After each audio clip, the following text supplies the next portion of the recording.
영원히 멜기세덱에게 반철을 쫓는 제사장이란 제목으로 히브리서 강의를 이어가겠습니다. 히브리서는 믿음의 대상이 되시는 예수 그리스도에 대해서 히브리 신자들에게 자세하게 설명하기 위해서 모든 노력을 다하고 있습니다. 로마의 박해와 그리고 유대주의자들의 회유에 끊임없이 시달리고 있었던 그들이었기에 지금 가장 필요한 것은 그들이 믿음을 굳게 지키는 일이었고, 그렇게 믿음을 굳게 지켜 배도하지 않기 위해서 반드시 요구되는 것은 바로 예수 그리스도가 누구이시며 왜 그분을 믿어야 하는지를 선명하게 아는 일이었습니다.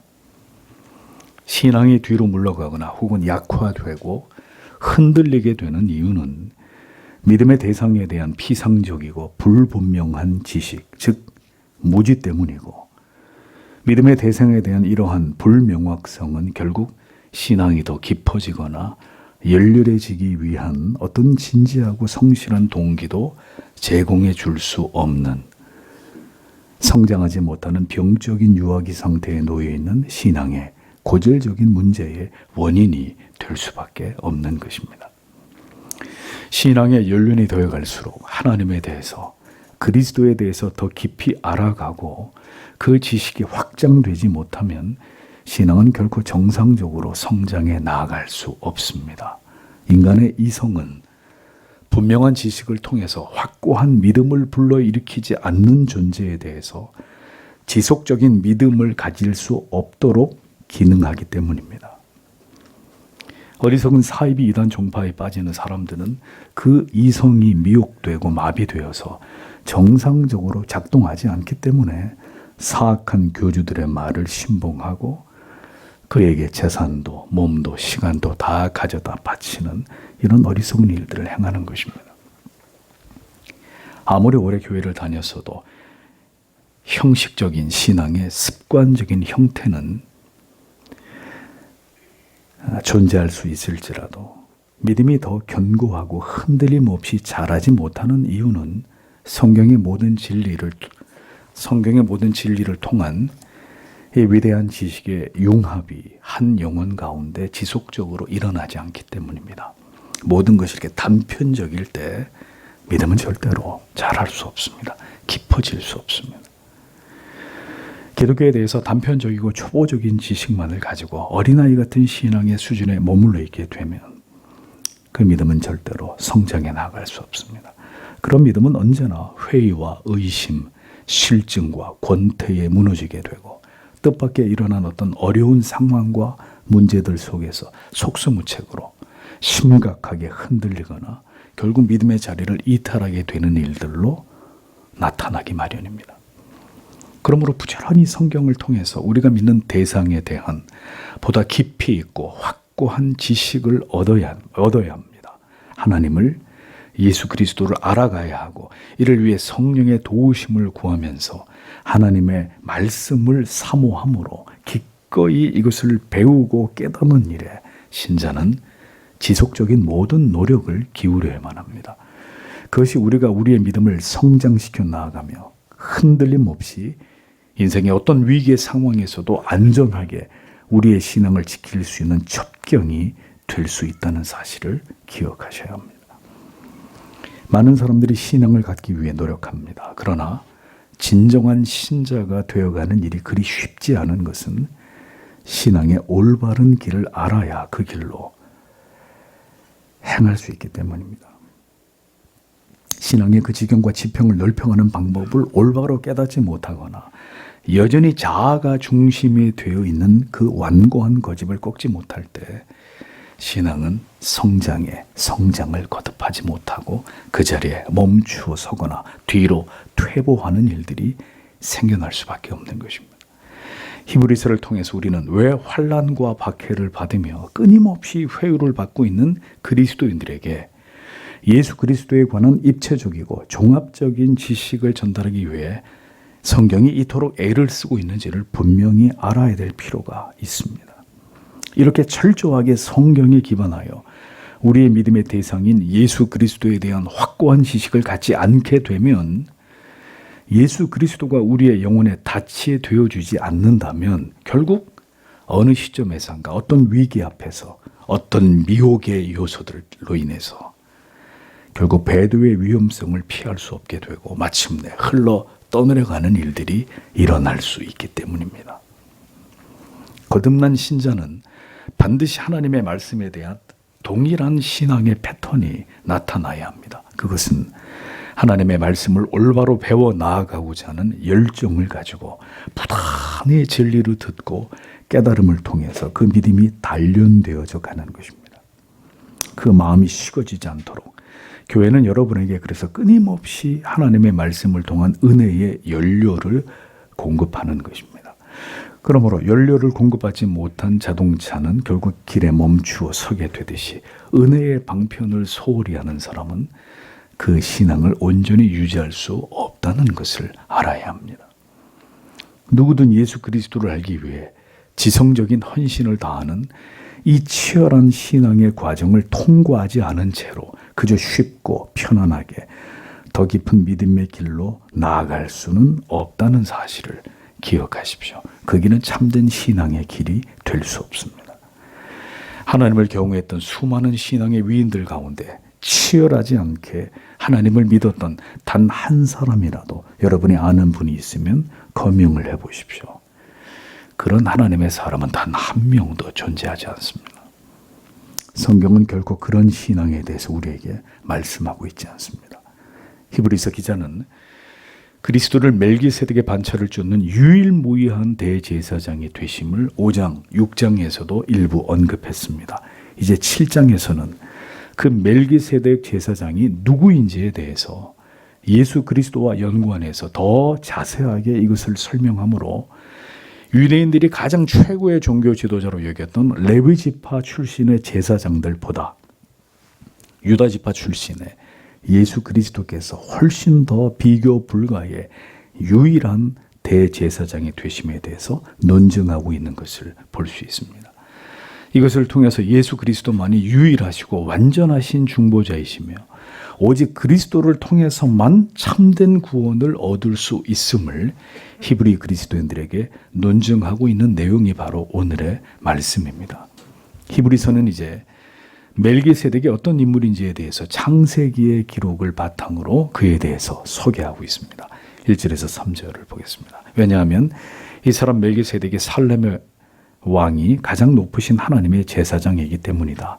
그가 왕들의 사륙으로부터 돌아오는 아브라함을 만나고 나서 그리고 그를 축복하고 나서 아브라함이 또한 그에게 모든 것들로부터 10분의 1을 나눠주었다. 한편으로 첫째로 의의 왕으로 그런 다음 한편으로 또한 살렘의 왕은 평화의 왕이라고 번역되는 아버지가 없는 어머니가 없는 족보가 없는 날들의 시작도 없는 생명의 끝도 가지지 않는 그러나 하나님의 아들과 비슷하게 되어온 후 그는 계속적으로 제사장으로 머물고 있다. 본문이 이렇게 직역이 됩니다. 히브리서는 창세기 14장이 기록되어 있는 멜기세덱과 아브라함에 대한 기사를 인용하고 있습니다. 멜기세덱이 동방에서 침략해 들어온 왕들을 맞이해서 이들을 모두 패배시키고 그리고 돌아온 아브라함을 만나서 그에게 복을 빌어주었고 그 답례로 아브라함은 전리품의 10분의 1을 멜기세덱에게 주게 됩니다. 히브리서가 멜기세덱에서 소개하는 이 부분을 보십시오. 그는 살렘의 왕이다 라고 했습니다. 살렘은 예루살렘을 가리키는 것으로 보입니다. 그는 고대 예루살렘의 왕이었습니다. 또한 그는 지극히 높으신 하나님의 제사장이라고 소개되고 있습니다. 고대에는 왕과 제사장이 분리되지 않았습니다. 그는 왕이면서도 제사장이었습니다. 그는 아브라함의 계보와는 별개로 노아 홍수 이후 때부터 하나님을 향한 순전한 신앙을 지켜온 신비한 베일에 가려진 인물 정도로 이렇게 이해될 수 있을 따름인데 칼빈은 멜기세덱에 대해서 주석하기를 세상이 타락한 가운데 그 땅에서 오직 그만이 의롭고 진실하게 신앙을 돈독히 하고 그 신앙을 수호해왔던 사람이었다 이렇게 설명을 하고 있습니다. 그는 하나님의 위대한 제사장으로 아브라함을 축복했습니다. 그리고 아브라함은 하나님의 제사장 멜기세덱에게 11조를 드린 것을 볼 수 있습니다. 이로 보아 우리가 알 수 있는 것은 아브라함은 멜기세덱을 하나님의 제사장으로 지극히 그를 존귀하게 여기고 있었고, 멜기세덱 역시 하나님께로부터 택하심을 입어서 장차 열국의 아비가 될 아브라함을 축복하면서 그에게 하나님의 은총이 함께하기를 마음을 다해서 축복하고 기원하고 있었다는 사실을 발견하게 됩니다.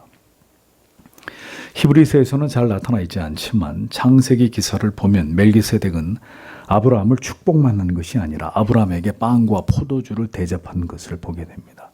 조나단 에드워즈는 이를 다음과 같이 주석했습니다.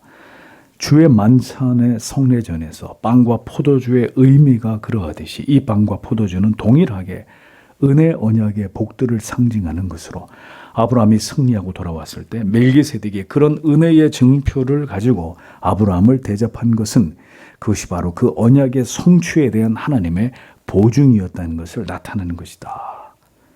이렇게 그 의미를 밝히고 있습니다. 하나님께서는 아브라함에게 약속과 맹세를 하셨고 그가 하나님께서 정하신 그 모든 사명을 잘 감당할 수 있도록 하나님의 신비한 제사장 멜기세덱을 그 시대에 준비하셔서 당신의 종을 축복하게 하신 것을 볼 수 있습니다. 이것이 하나님의 뜻을 이루어 가시는 방식이라고 성경은 분명히 우리에게 보여주고 있는 것입니다. 아브라함에게 약속과 맹세를 주시고 그가 그 모든 사명을 잘 감당할 수 있도록 당신의 종을 통해서 그를 축복하게 하시는, 이것이 하나님의 뜻과 섭리를 이루어 나가시는 뜻이라는 것을 성경은 보여줍니다. 그리고 이것은 훗날 하나님의 아들을 통해서 영원히 자기 백성들을 축복하게 하시는 그 위대한 하나님의 사랑으로 이어지고 있음을 성경은 우리들에게 분명하게 가르쳐주고 있는 것입니다. 아브라함은 멜기세덱의 축복을 통해서 자신이 하나님의 크신 은총을 입고 있는 자이며 하나님께서 주신 약속과 그 맹세의 주인공으로서 그가 그 사명에 붙들려 그 믿음이 성장해 나아갈 수 있도록 하나님의 제사장을 통해서 격려와 축복과 용기를 얻고 있었습니다. 우리는 이 멜기세덱과 이러한 아브라함의 관계를 통해서 예수 그리스도와 우리의 관계를 생각하게 되는 것입니다. 그리스도 또한 영원한 대제사장이 되셔서 우리를 축복하시며 이 땅에서 우리에게 주어진 그 길을 올바로 행하도록 끝까지 하나님의 자녀들을 축복하고 도우시는 분이 바로 하나님의 아들 예수 그리스도이시다. 우리는 히브리서를 통해서 이것을 깨닫게 되는 것입니다. 우리는 여전히 성만찬의 빵과 포도주를 통해서 우리에게 영적으로 임재하셔서 우리의 연약함을 도우시는 그리스도를 경험합니다. 아브라함에게 그를 축복하는 하나님의 제사장 멜기세덱이 있었다면 우리에게도 위대한 유일한 대제사장이신 예수 그리스도께서 오늘도 여러분을 축복하고 계신다는 사실을 기억하십시오. 우리가 그런 존재들입니다. 멜기세덱에 대해서 2절에서 그를 의의 왕, 또다시 살렘의 왕, 곧 평강의 왕이라고 반복해서 소개합니다. 그러니까 멜기세덱에 대해서 두 번이나 살렘 왕, 평강의 왕이다 이렇게 소개한 데는 이유가 있습니다. 여기서 평강 에이레네라는 말은 인간을 위한 그리스도의 위대한 대속의 사역의 결과로서 주어진 축복의 상태를 의미하는 것입니다. 그것이 평강입니다. 하나님과 주인들 사이에 다시 평화의 가교가 놓이게 된 이 복된 회복의 상태를 보여줌으로써 멜기세덱이 바로 예수 그리스도를 예표하고 있음을 시사하고 있었던 것입니다. 멜기세덱은 나의 왕이라는 의미의 말키 그리고 의를 의미하는 체데크라 이 두 단어가 결합된 합성어입니다. 그래서 멜기세덱의 뜻은 나의 왕은 의롭도다 이런 뜻입니다. 이 이름은 예레미야가 장차 오실 예수 그리스도를 가리켜 예레미야 23장 6절에서 여호와 우리의 의라고 호칭한 것과 유사하게 장차 오실 의와 평강의 왕 예수 그리스도를 예표하는 이름이라는 사실을 우리는 분명히 알 수 있습니다. 그러므로 모든 증거들을 통해 볼 때 멜기세덱은 앞으로 이 땅에 오실 메시아의 그림자가 된다는 것을 히브리서는 분명하게 나타내고 있음을 보게 됩니다. 공평과 의로 그 나라를 영원히 다스리시고 정의와 성실로 세상을 통치하실 메시아를 예표하는 중요한 인물이 바로 멜기세덱이다. 성경은 이것을 말씀하고 있는 것입니다. 3절에도 분명하게 멜기세덱에 대해서 설명하고 있는 내용을 보십시오. 아비도 없고 어미도 없고 족보도 없고 시작한 날도 없고 생명의 끝도 없어 하나님의 아들과 방불하여 항상 제사장으로 있느니라. 이렇게 소개되고 있습니다. 멜기세덱의 탄생에 대한 기록도 죽음에 대한 기록도 그가 어떤 가문에 속한 자인지에 대해서도 일체의 기록이 성경에 존재하지 않는다고 말씀합니다. 오직 그는 하나님의 아들과 방불하다라고만 표현하고 있을 따름입니다. 여기서 방불하다라는 말은 유사하다 이런 뜻입니다. 역사적으로 분명히 존재한 인물이지만 그에 대한 모든 것이 신비하기 그지없는 것이 하나님의 아들 예수 그리스도와 매우 유사하다고 성경은 멜기세덱이라는 인물에 대해서 이렇게 평가하고 있었습니다. 그리고 그는 항상 하나님 앞에서 제사장의 사명을 감당하면서 존재해 왔었다고 덧붙이고 있습니다. 멜기세덱에 관해서 성경은 단 한 가지 사실만을 말씀합니다. 그것은 그가 하나님의 위대한 제사장이었다는 것이고 그 기록을 끝으로 멜기세덱에 대한 모든 기록은 성경 속에서 자취를 감추어 버렸다는 것입니다. 이 땅에 메시아로 오셔서 그 사명을 다하시고 이 세상을 떠나 호련히 다시 하나님의 보좌 우편으로 올라가신 그리스도와 너무도 닮은 꼴이다라는 것을 알 수 있는 것이죠. 예수 그리스도께서 바로 이 멜기세덱처럼 하나님 앞에서와 그리고 그 사랑하시는 자녀들, 죄인들 앞에서 영원한 대제사장으로 서 계신다는 것을 우리는 멜기세덱을 통해서 깨닫게 되는 것입니다. 영원한 중보자, 우리의 죄를 대속하신 대속주로서의 그리스도는 멜기세덱의 반차를 쫓는 대제사장의 직무를 지금도 성실하게 수행하고 계시는 하나님의 아들이시다. 우리는 이것을 기억해야 되는 것입니다. 이것이 우리가 예수 그리스도에 대해서 반드시 알아야 될 우리를 감격하게 만드는 위대한 지식이라는 겁니다. 히브리서는 멜기세덱의 직무와 사명, 그가 어떤 신비한 존재로 아브라함을 축복하며 하나님의 제사장의 사명을 감당했는지를 자세하게 설명함으로써 우리의 영원한 구주가 되시는 그리스도께서도 영원히 그렇게 하나님과 우리 사이에서 의의 왕, 평강의 왕으로 우리의 모든 죄의 문제를 해결하신 위대한 제사장의 직무를 수행하고 계신다는 사실을 강조하고 있습니다. 그리스도의 이 영원한 대제사장직의 사명과 그 위대한 의미를 히브리인들뿐만 아니라 예수를 믿고 있는 모든 하나님의 백성들은 분명히 알아야 합니다. 성경이 이 예수 그리스도에 대한 대제사장직의 진리를 우리에게 이토록 힘주어서 손가락으로 가리키고 있기 때문입니다. 멜기세덱이 하나님의 약속의 사람 아브라함을 제사장으로 축복했듯이 그리스도께서 여전히 위대한 큰 대제사장으로 우리를 위해 축복하고 계신다. 성경은 이것을 하나님의 백성들이 절대로 잊지 말라고 당부하고 있는 것이죠. 이것이 우리가 인생의 모든 순간에 오직 그리스도만을 바라보아야 되는 매우 중요한 이유가 되는 것입니다. 히브리서는 계속해서 멜기세덱이라는 제사장이 이제 레위 지파 출신의 제사장들과 비교해서 어떻게 더 월등히 우월한지를 설명하고 있습니다. 4절에서 7절을 보겠습니다. 그리고 너희는 이 사람이 얼마나 위대한 자인지 지켜보라. 또한 그에게 족장인 아브라함의 노량물들로부터 10분의 1을 주었다.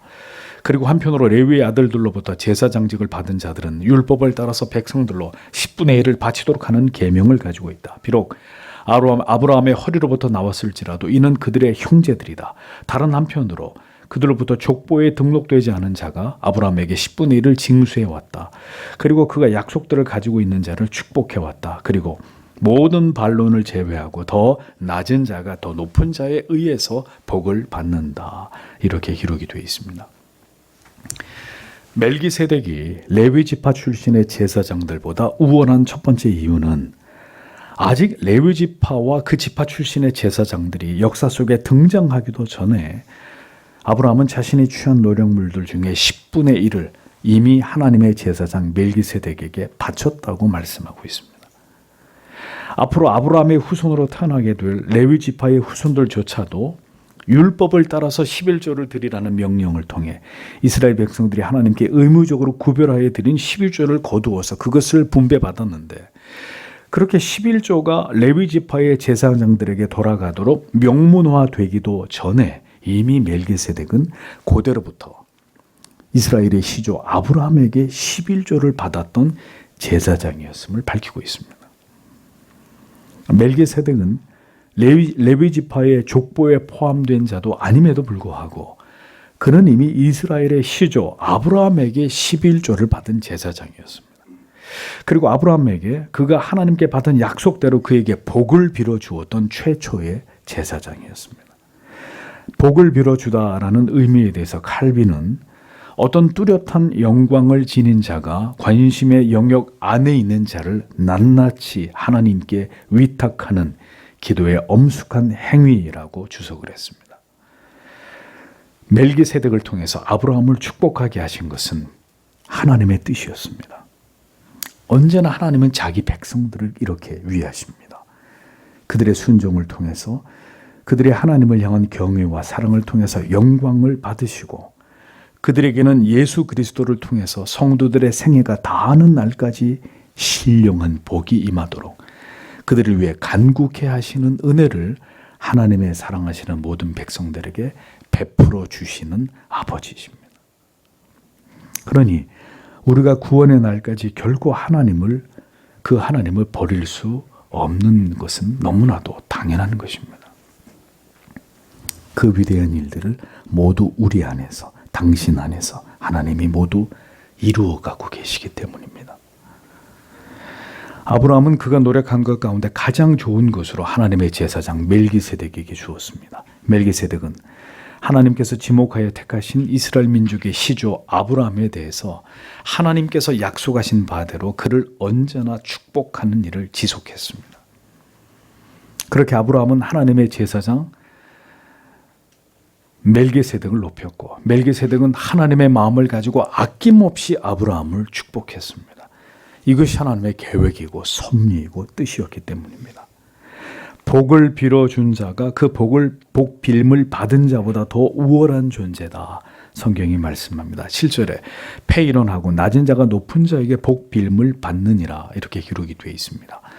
패일원하고 코리스테 파세스 안틸로기아스, 특히 이 부분이 관용적으로 주로 사용이 됐는데 자신이 말하고자 하는 바의 확실성을 강조하는 표현인데, 더 나은, 더 탁월한, 더 위대한, 이런 의미입니다. 그러니까 이 말의 의미는 지극히 높으신 하나님의 제사장 멜기세덱이 약속을 받은 아브라함보다 더 위대한 존재였다, 이런 의미입니다. 아브라함이 멜기세덱을 통해서 복 빌음을 받는 존재라고 말씀하고 있는 거죠. 낮은 자가 높은 자를 위해 기도할 수는 있지만 복을 빌어줄 수는 없습니다. 높은 존재가 낮은 존재를 향해 하나님께 복을 빌어주시기를 기도할 수 있는 것이죠. 아브라함이 멜기세덱으로부터 하나님께 축복을 구하는 기도를 받았다는 것은 멜기세덱의 우월함을 의미하는 것입니다. 이스라엘 민족의 시조가 될 아브라함이라 할지라도 하나님의 대제사장 멜기세덱을 통해서 복 빌음을 받는 존재일 뿐이라는 것을 성경은 말씀하고자 하는 것입니다. 하나님께서는 이렇게 하나님의 종 아브라함을 하나님의 위대한 제사장 멜기세덱을 통해서 축복하게 하셨습니다. 약속과 맹세로 하나님께서는 아브라함을 장차 어떻게 사용하실지 그에게 말씀하셨고, 그가 이 하나님의 뜻을 이루기 위해 축복을 받도록 하나님의 위대한 제사장 멜기세덱을 통해서 그를 축복하게 하신 것이 하나님의 섭리였다는 것을 우리는 발견하게 됩니다. 그러므로 성도 여러분, 하나님의 복은 우리가 이 땅에서 그냥 터무니없이 잘 되기만을 위하는 물질적인 형통과 번영이 그 복의 목적이 아닙니다. 우리에게 주신 하나님의 뜻과 그 사명을 이루도록 하기 위해서 오늘도 하나님의 아들을 통해서 우리를 위해 기도하게 하시고 신령한 복을 얻게 하시는 이것이 하나님의 섭니다라는 것입니다. 그것이 하나님께서 오늘도 아들을 통해 우리에게 빌어주시는 신령한 은혜와 복인 것입니다. 영원의 죽을 지옥의 형벌을 받을 죄인들을 영벌에 처하지 않으시고 영원한 하나님의 아들 멜기세덱의 반차를 쫓는 전무후무한 예수 그리스도 메시아를 통해서 우리에게 구원과 영생의 복을 주시기 위해 하나님은 아들을 보내셨고 그 메시아께서는 지금도 하나님의 보좌 우편에서 우리를 위해 간구하시면서 영원한 복을 빌어주고 계신다라는 것입니다. 히브리서는 이렇게 아브라함과 멜기세덱의 복된 관계를 통해서 오늘 하나님의 자녀들인 우리들과 영원한 우리의 대제사장이 되시는 그리스도와의 이 아름다운 관계를 설명하고 있는 것입니다. 이 복된 관계 안에 바로 이 자리에 계시는 여러분이 존재하시는 것입니다. 우리가 그리스도에 의해서 영원히 복 빌물 받는 존재로 그렇게 우리 모두는 그리스도 안에 거하고 있다는 사실을 잊어버리지 마십시오. 여러분은 그리스도께서 우리를 위해 하나님 아버지께 비시는 그 영원한 생명의 복을 피할래야 피할 수 없는 존재들이라는 사실을 잊지 마십시오. 이것이 바로 우리에게 베풀어 주신 하나님의 위대한 은총입니다. 8절에서 10절을 보면 그리고 한편으로 여기에는 죽은 사람들이 10분의 1을 취한다. 다른 한편으로 거기에는 살아있다는 증거를 얻는 자가 그리고 말하자면 10분의 1을 받는 레위가 또한 아브라함을 통해서 10분의 1을 바쳐왔다. 왜냐하면 멜기세덱이 그를 만났을 때 그가 아직 그 아버지의 허리 가운데 있어 왔기 때문이다. 이렇게 기록이 되어 있습니다. 여기는 죽을 자들이 그리고 저기는 산다고 증거를 얻은 자가 이렇게 각각 다른 대상을 구분해서 지칭하고 있습니다. 전자는 레위 지파, 아론의 반차를 쫓는 필연적으로 죽음을 피할 수 없는 제사장들을 의미하는 것이고 후자는 신비한 하나님의 영원한 대제사장 멜기세덱을 가리키는 것입니다. 자, 이렇게 보면 우리가 한 가지 의문을 갖게 될 수밖에 없습니다. 멜기세덱은 그럼 초인적인 존재로 죽지 않고 영원히 살아있는 존재란 말이냐? 이런 의문이 생기는 거죠. 성경에는 멜기세덱이 죽음에 대한 기록이 발견되지 않기 때문입니다. 자, 그렇다면 그는 불사의 존재인가? 그렇지는 않습니다. 다만 성경이 멜기세덱의 죽음에 대해서 기록하지 않았거나 혹은 영원히 존재하는 것처럼 멜기세덱을 여기도록 한 것은 그가 예수 그리스도를 예표하고 상징하고 있는 모형이기에 영원히 존재하는 것처럼 저가 산다고 증거를 받은 자라는 이런 표현을 통해서 그를 기록한 것이라고 아더 핑크는 주석을 달았습니다. 멜기세덱은 왕이고 제사장으로 예수 그리스도가 그 원형이시기 때문에 그리스도를 예표하고 상징하는 차원에서 그렇게 표현하는 것이다. 우리가 이렇게 이해를 해야 되는 것입니다. 그러니 역시 이 같은 표현을 통해서 죽을 자로서의 레위 지파 제사장들은 10분의 1을 이스라엘 민족에게 받았다면 멜기세덱은 영원히 산 자로 아브라함으로부터 11조를 받았음을 말하면서 역시 멜기세덱의 비교 불가의 우월성을 강조하고 있는 것으로 우리는 이 말씀을 볼 수 있는 것입니다. 이어 아브라함이 11조를 멜기세덱에게 바쳤을 때 레위 지파도 아브라함을 통해서 멜기세덱에게 11조를 바친 것이나 마찬가지인데 그 이유는 아브라함이 멜기세덱을 만났을 때 레위 지파는 아직 아브라함의 후손으로 세상에 존재하지도 않았기 때문이라고 말씀하고 있습니다. 그러니까 조상의 허리에 있었다는 것은 아직 생식 능력을 통해서 그들이 세상에 태어나지 않았다는 것을 의미하는 것입니다. 그러므로 이 같은 표현을 통해서 이후 존재하게 될 레위 지파의 모든 제사장들의 후손들은 자신들과 비교할 수 없는 하나님의 위대한 제사장 멜기세덱에게 경의를 표하고 있었다는 것을 알 수 있습니다. 아직 태어나지도 않은 레위 지파의 제사장들이 최초의 신비한 하나님의 제사장인 멜기세덱에게는 아브라함을 통해서 11조를 바친 것으로 볼 만큼 멜기세덱은 이후에 모든 레위 지파 출신의 제사장들의 모든 존경을 받을 위치에 있음을 성경은 이렇게 표현한 것을 볼 수 있는 것입니다.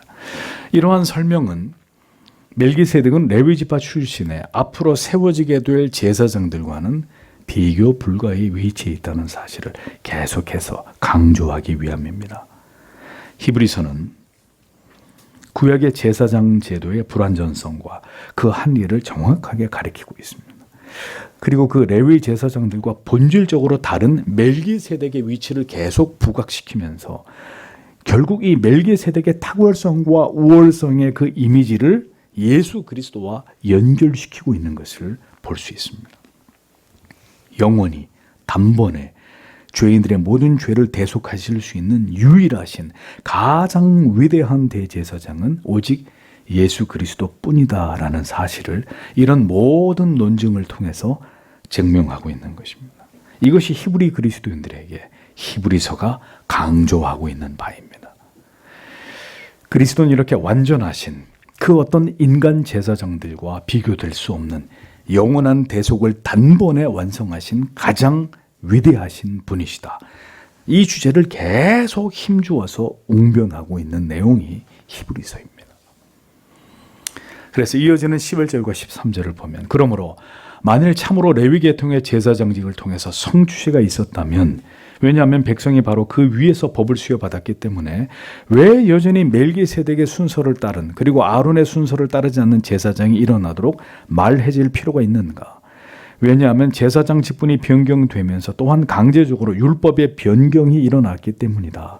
왜냐하면 이것들이 말해진 자에 대해서 그는 아무도 제단에 전념이 오지 않았던 그에 대해서 다른 지파에 참여해 왔기 때문이다. 이렇게 기록이 되어 있습니다.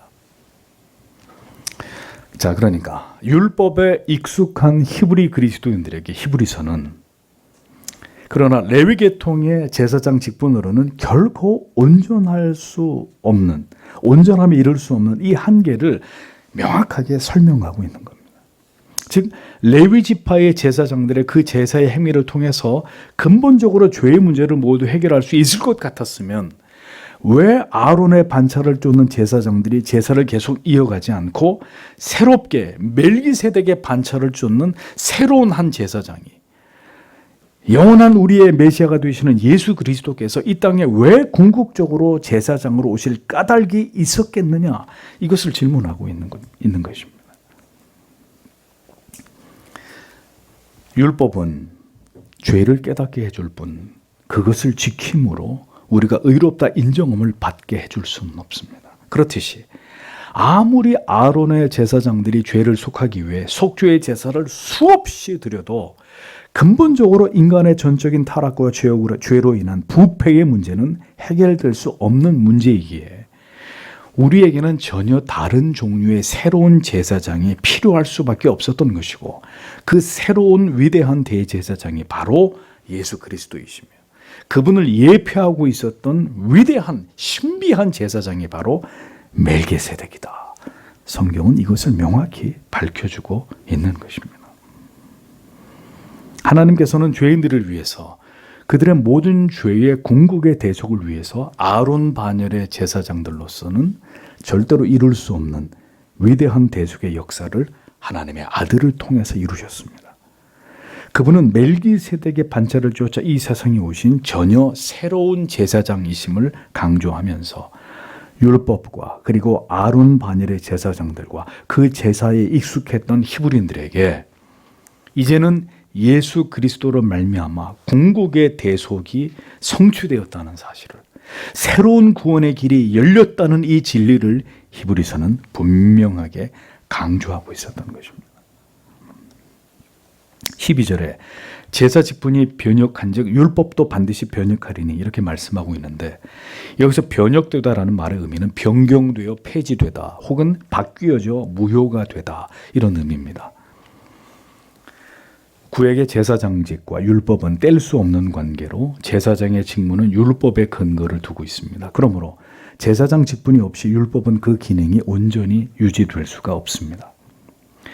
율법을 받은 레위 제사장들은 불완전해서 그들이 드리는 제사의 행위로는 백성들을 온전케 할 수 없었기 때문에 결국 율법의 목적 또한 완전하게 수용될 수 없는 해결되지 않는 문제에 봉착할 수밖에 없었던 것입니다. 그렇기 때문에 이 문제를 영원히 해결하기 위한 아론의 반차가 아닌 전혀 새로운 멜기세덱의 반차를 쫓는 새 제사장의 출현은 불가피한 것이었음을 성경은 논증하고 있는 것입니다.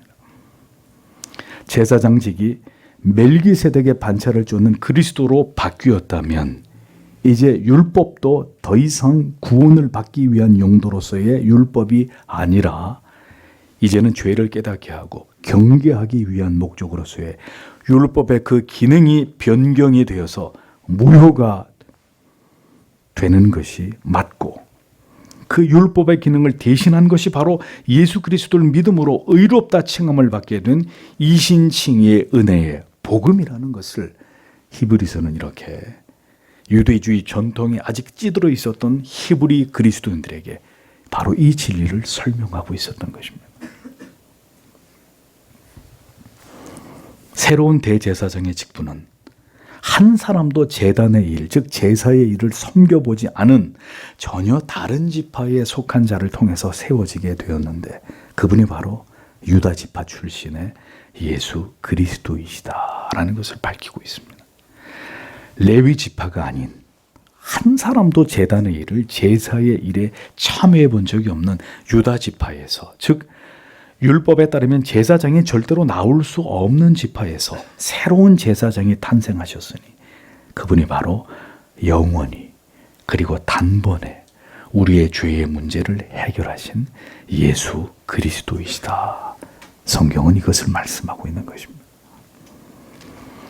멜기세덱을 이제 예수 그리스도와 연결시키면서 새로운 대제사장으로서의 예수 그리스도의 출현은 그야말로 전혀 생각할 수 없었던 오직 하나님의 주권적인 섭리와 뜻과 계획에 의한 것이었음을 히브리서가 강조하고 있습니다. 그것은 이제 율법을 지킴으로써의 구원을 얻는 언약의 폐기를 의미하고 새로운 구원의 시대가 도래한 것임을 말씀하는 강력한 표시였습니다. 하나님께서 자기 백성들을, 죄인들을 구원하시기 위한 새로운 계획, 새로운 언약은 이렇게 전혀 생각하지 못한 독생하신 하나님의 아들을 통해서 신비하고 새로운 길을 열어놓으신 놀랍고 위대한 일이었다는 것을 성경은 우리에게 분명하게 말씀하고 있는 것입니다. 이것이 우리를 구원하시기 위해서, 영생 주시기 위해서 성부와 성자께서 취하신 신묘막측한 방법이라고 진리는 우리들에게 이 사실을 알려주고 있는 것입니다. 한 사람의 영혼이 주 예수 그리스도를 구주로 믿어서 하나님의 자녀가 되는 일은, 성도 여러분, 이게 무엇으로도 설명할 수 없는 신비한 일입니다. 저 바깥에 그렇게도 예수가 안 믿어지는 사람들을 한번 보십시오. 그러니 예수가 나의 구주라는 사실이 믿어졌다, 내가 죄인이라는 사실을 어느 날 소스라치게 그것을 발견하게 됐다. 신비한 일입니다. 누구에게나 흔히 일어날 수 있는 그런 일이 절대로 아니라는 것입니다.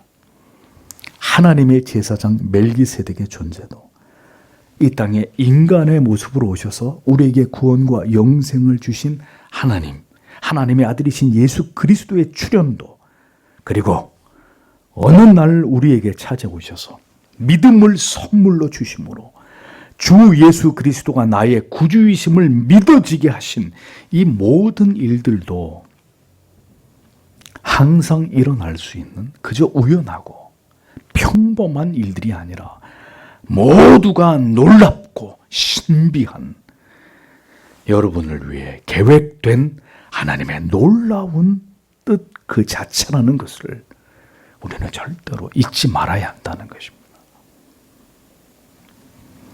신자는 이 모든 일이 하나님의 주권적인 역사와 섭리의 결과물이라는 사실을 믿고 그것을 고백하는 자들입니다. 이것이 바로 은혜이고 우리가 받은 가장 위대한 축복이라는 것입니다. 14절에서 15절에, 왜냐하면 우리의 주께서 유다로부터 일어나셨다는 것이 명백하기 때문이다. 이 지파를 위해서 모세가 제사장들에게 관해서 아무것도 말하지 않았다. 그리고 만일 멜기세덱의 유사함을 따라서 다른 제사장이 일어난다면 그것은 더욱더 많이 분명하다. 이렇게 기록이 되어 있습니다. 히브리서는 예수 그리스도께서 멜기세덱의 반차를 쫓는 제사장으로 레위 지파 아론 반열의 제사장이 아니시다라는 점을 계속해서 강조합니다. 그리스도는 유다 지파에서 나셨음을 밝히고 있습니다.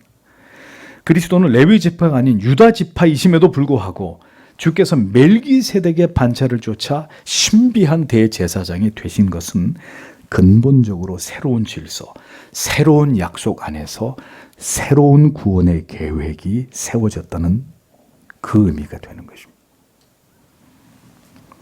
그 어떤 제사장도 나온 적이 없었던 유다 지파에서 그리스도께서 태어나셨고, 그리고 그 불완전한 구약의 아론의 제사장들과 전혀 같지 않으시고 완전하게 영원히 모든 대속을 완성하신 가장 위대한 대제사장의 직분을 그리스도께서 감당하셨다는 사실을 히브리서는 계속해서 강조합니다. 이런 모든 논증이 정조준하는 바는 예수 그리스도께서 바로 새 언약 아래서 우리의 모든 죄를 대속하실 멜기세덱의 반차를 쫓는 오직 하나님의 새로운 언약의 성취자로서 가장 위대한 대제사장, 모든 죄인들의 대속주가 되신다는 것을 분명하게 알게 하기 위함입니다. 그래서 마지막으로 16절, 17절을 보면 그는 육체의 계명의 율법을 따라서가 아니라 도리어 영속적인 생명의 능력을 따라서 되어왔다. 왜냐하면 너는 멜기세덱의 순서를 따라서 영원히 제사장이라는 것이 증언되기 때문이다. 이렇게 기록이 되어 있습니다.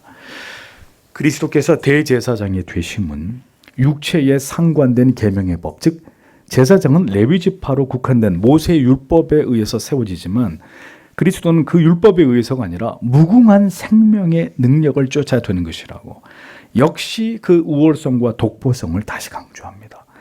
그리스도는 성경이 증거하는 바대로 썩지 아니하고 보이지 아니하고 홀로 하나이신 하나님이시고 하나님의 아들로서 죄인들에게 영원한 생명을 부여하는 그 영원한 능력을 가지고 이 땅에 오신 메시아이다.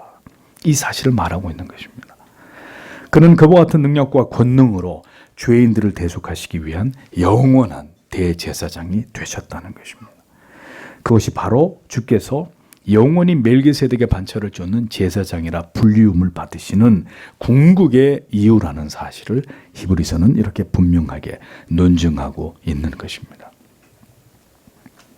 영원하지도 완전하지도 않은 율법 아래서의 아론 계열의 제사장들과 달리 그리스도는 영원한 생명의 능력을 가지신 하나님의 모든 백성들을 영원한 생명과 구원으로 인도하실 영원한 제사장이 되십니다.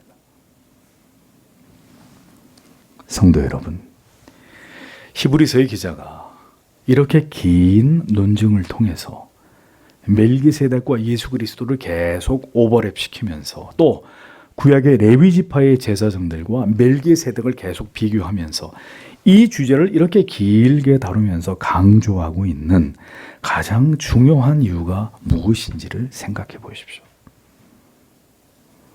하나님의 제사장 멜기세덱과 레위 지파 아론의 계열의 제사장들을 비교하면서 그리스도의 영원하시고 완전하신 대제사장직의 탁월성을 거듭 강조하고 또 강조하고 있는 그 근본적인 목적을 오늘을 살아가는 우리들도 분명하게 이해할 필요가 있습니다. 환난과 박해와 회유 속에서 요동치고 있는 히브리 그리스도인들에게 왜 이러한 주제와 그리고 예수 그리스도에 대한 이 같은 입체적인 강력한 논증이 무엇 때문에 중요한 가치가 되는지를 우리는 올바로 이해하고 깨달을 필요가 있습니다. 이 편지는 박해당하고 있는 히브리 그리스도인들이 유대교로 돌아가려고 하는 그 마음을 경계시키면서 절대로 기독교의 신앙을 포기하지 않게 만드는데 그 목적이 있었습니다. 그러므로 이 히브리서가 집중하고 있는 한 가지는 그리스도가 너희가 떠났던 그 유대교보다 훨씬 더 우월하다는 것을 밝히는 데 있었습니다. 이것을 밝히기 위해서 멜기세덱이 상징하는 그리스도의 복음이 모세 율법이나 레위 제사장직과 비교할 수 없이 더 탁월한 위치에 있다는 사실을 히브리서는 계속해서 논증하고 있었던 것입니다. 그리스도를 떠나서 모세에게로, 복음을 떠나서 다시 율법으로 돌아가지 말아야 될 그 이유를 히브리서는 모세와 율법은 모두 그 자체가 그리스도를 가리키는 그림자이고 모형이라고 설명하고 있는 것입니다. 그렇기 때문에 다시 유대주의로 돌아갈 이유가 없고 더 힘써 그대들은 그리스도를 견고하게 바라보고 의지하면서 그 믿음을 놓쳐서는 안 된다는 것을 히브리서는 강력하게 유대인들에게 설파하고 있었던 것입니다. 주께서 사랑하시는 성도 여러분, 신앙이 더 견고해지기 위해서는 이 세상보다 영원한 하나님의 나라가, 그리고 물질적인 번영과 형통보다는 우리의 영혼이 그리스도에 대한 믿음으로 충만해지는 것이 훨씬 더 중요하다는 것을 선명하고 뚜렷한 비교를 통해서 우리가 분명히 그것을 깨닫고 동의할 때 가능한 일입니다. 히브리서는 이 비교를 통해서 히브리 그리스도인들이 판단하고 결정할 것을 촉구하고 있었습니다. 예수 그리스도가 그들이 알고 있는 모든 구약적 가치보다 더 월등하다는 것을 그들의 이성과 신앙에 호소하면서 이 비교 우위에 있는 그리스도에 대해서 분명하게 깨달아 알고 믿음으로 결코 배도의 길을 가지 말아야 될 것을 말씀하고 있는 것이 히브리서입니다. 여러분은 왜 기독교이어야만 하는지, 왜 예수이어야만 하는지를 진리 속에서 반드시 발견하고 깨닫는 자들이 되셔야 합니다. 이 세상을 이길 수 있는 힘은 다른 것에 있지 않고 오직 예수 그리스도께서 하나님의 아들이시고 그가 우리를 영원한 죄의 형벌에서 구원하신 분이심을 알고 믿는 예수 그리스도에 대한 그 고상한 지식과 그 믿음에 있다는 사실을 기억하십시오. 이 악한 마지막 시대는 성경이 말씀하고 있는 이 모든 핵심적인 가치들을 모든 노력을 다해서 사람들의 마음 속에서 지워내려 하고 있습니다. 인간은 반드시 그 죄에 대한 대속이 필요한 존재이고 전적으로 부패하고 타락한 죄인에 지나지 않음에도 불구하고 인간의 이 죄악된 실존을 통째로 부정하게 하려고 하는 것이 이 타락한 시대의 정신입니다.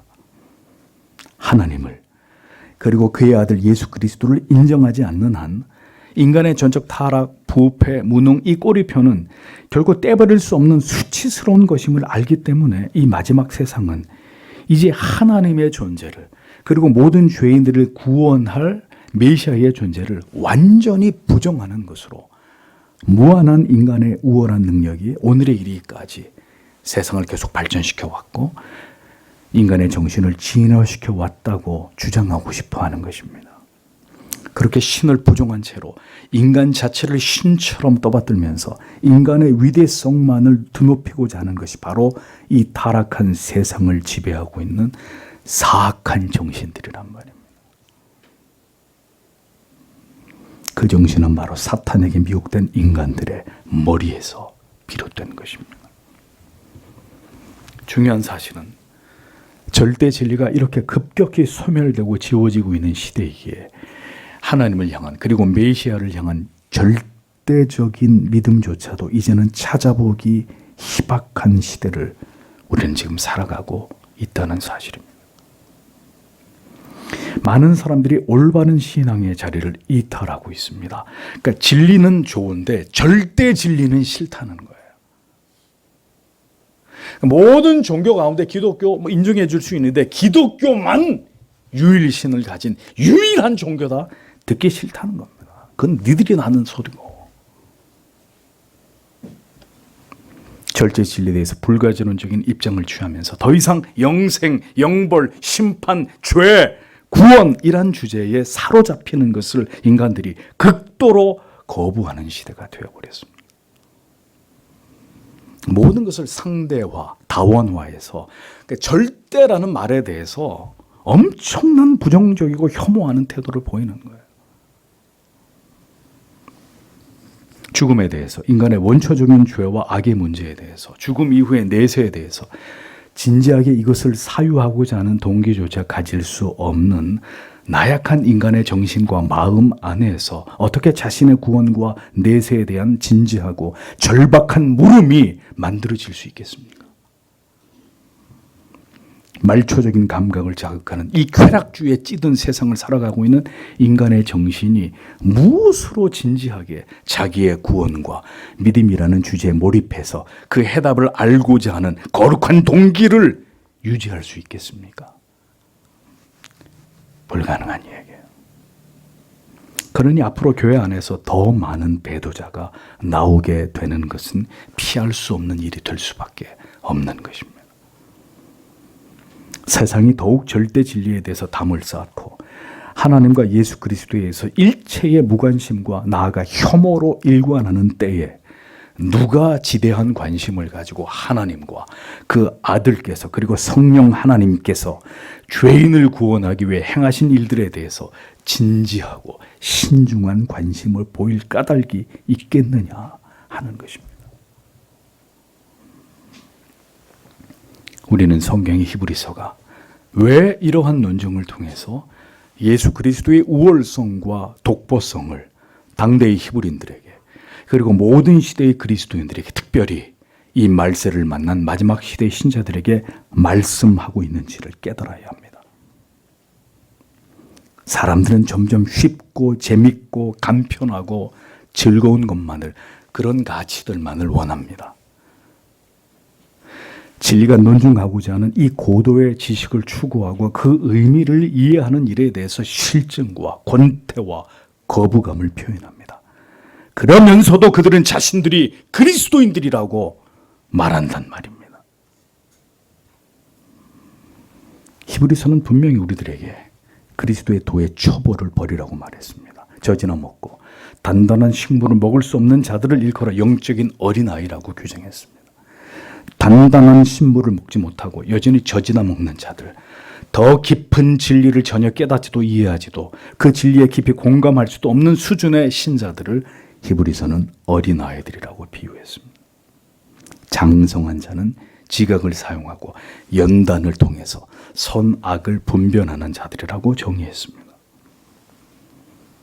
조금만 어려워도 고개를 돌리고 외면하고자 하는 이 시대에 절대 다수의 어린아이 같은 신자들에게 이 어려운 논증으로 가득한 히브리서가 갖는 의미는 무엇일까요? 우리에게 임한 구원을, 이 위대한 삼위 하나님의 그 구원의 신비와 그 위대한 계획을 올바로 알고 깨닫지 못하면 그 무지하고 몽매한 신앙의 결과는 결국 흘러 떠내려 가든지 큰 구원을 잃어버리게 될 수 있다고. 하나님의 선한 말씀과 내세 능력을 맛보고도 결국 타락해서 다시 돌아올 수 없는 바로 그 처지가 될 수 있다고 성경은 분명히 경고하고 있습니다. 신앙은 성경이 말씀하고 있는 우리가 반드시 알아야 될 구원과 영생의 이 모든 지식들을 모두 치밀하게 이해하고 깨닫고 경험하는 것까지라는 것을 잊어버리지 마십시오. 교회는 우리의 즐거움과 평안과 마음의 위로와 편리함과 다 잘 될 것이라는 이런 소망과 위로 때문에 나오는 것이 아닙니다. 이곳에서 다른 종류의 즐거움과 만족을 얻고자 함이 아닙니다. 우리가 반드시 깨닫고 이해해야 될 이 모든 진리를 올바로 배우고 깨닫고 우리에게 임한 하나님의 그 사랑과 그 구원의 은총과 그 믿음의 선물을 경험하는 것입니다. 그래서 어느 날, 어떤 날들이 우리에게 찾아오고 어떤 어려움이 닥치게 되더라도 우리가 믿고 있는 그 진리의 가치를 굳게 지키면서 믿음으로 그 모든 날들을 이기는 삶을 이 땅에서 신자라는 이름으로 감당하는 것, 그것이 하나님을 신앙한다는 것의 의미가 되는 것입니다. 예수 그리스도에 대한 깊고 견고한 지식과 진실된 믿음이 우리 안에 뿌리 내려져 있지 않으면, 예수 그리스도라는 영혼의 닻이 우리에게 존재하지 않는다면 우리의 모든 삶은 무의미한 것이 될 수밖에 없습니다. 결국 핍박과 회유를, 유혹을 이기지 못하고 큰 구원을 등한히 여김으로 흘러 떠내려가게 될 뿐입니다. 그러하기에 히브리서는 온 힘을 다해서 구약의 모든 말씀들과 예수 그리스도를 비교하고 대조하면서 그리스도의 우월성을 드러내고 증명하는 일에 이처럼 모든 노력을 기울이고 있음을 보여주는 것입니다. 우리는 왜 예수 그리스도를 알아야 합니까? 왜 바울은 예수 그리스도를 아는 지식이 가장 고상하다고 말했으며, 오직 예수 그리스도의 십자가만을 자신은 자랑한다고 고백했을까요? 왜 그같이 전도 유망하고 자랑할 것이 많았던 그가 다른 모든 것들은 다 배설물처럼 여긴다고 고백한 것일까요? 이 예수 그리스도를 아는 것이 바울에게, 그리고 우리에게 가장 중요하고 위대한 지식이기 때문입니다. 영혼의 닷과 같은 가치이기에 이것이 없으면 결국 인생은 파산을 피할 수 없기에 힘주어 성경이 말씀하려는 가장 중요한 진리인 예수 그리스도에 대해서 집요하게 히브리서는 논하고 있는 것입니다. 모든 것보다 위대하신 그리스도로 우리가 우리의 주님을 이해하지 않으면 모든 것을 포기하고라도 결코 그리스도를 선택할 수 없을 것입니다. 그리스도의 가치를 올바로 깨닫지 못한 자들이 그리스도를 위해서 살거나 그리스도를 위해 죽는 일은 일어날 수 없는 일입니다. 그렇기 때문에 히브리서는 예수 그리스도라고 하는 가장 중요한 진리에 대해서 모두에게 깊은 깨달음을 안겨주기 위해, 그리고 분명한 지식을 제공해 주기 위해 이러한 영혼의 등불 같은 말씀들을 기록해 놓은 것입니다. 성도 여러분, 오직 그리스도에게, 그리스도를 아는 모든 지식에 여러분의 지정의를 집중하십시오. 충분히 그럴 가치가 있는 일이고, 우리는 결국 그 모든 진리 안에서 주님을 만나게 되고 더 뜨겁게 주를 사랑하는 신자가 될 수 있을 것입니다. 하나님의 열심히 이 모든 일들을 기필코 우리 안에서, 그대 안에서 이루실 것이기 때문입니다. 모든 환난과 핍박과 근심과 두려움을 이기는 오직 예수 그리스도만을 바라는 그 믿음으로 오직 하나님께 영광을 돌리는 삶을 감당할 믿음과 지혜를 오늘도 하나님께서 자기 백성들에게 주실 것입니다. 왜 예수 그리스도를 알아야 하는지, 그리고 주를 진정으로 믿어야 하는지 부디 그 해답을 이 히브리서를 통해서 반드시 발견하시는 여러분 모두가 되시기를 바랍니다. 멸망할 이 세상보다 더 나은 가치를, 그 탁월하고 영원한 가치를 반드시 그리스도를 통해서, 그리스도 안에서 발견하시는 여러분 모두가 되시기를 주 예수 그리스도 이름으로 축복합니다. 기도하겠습니다.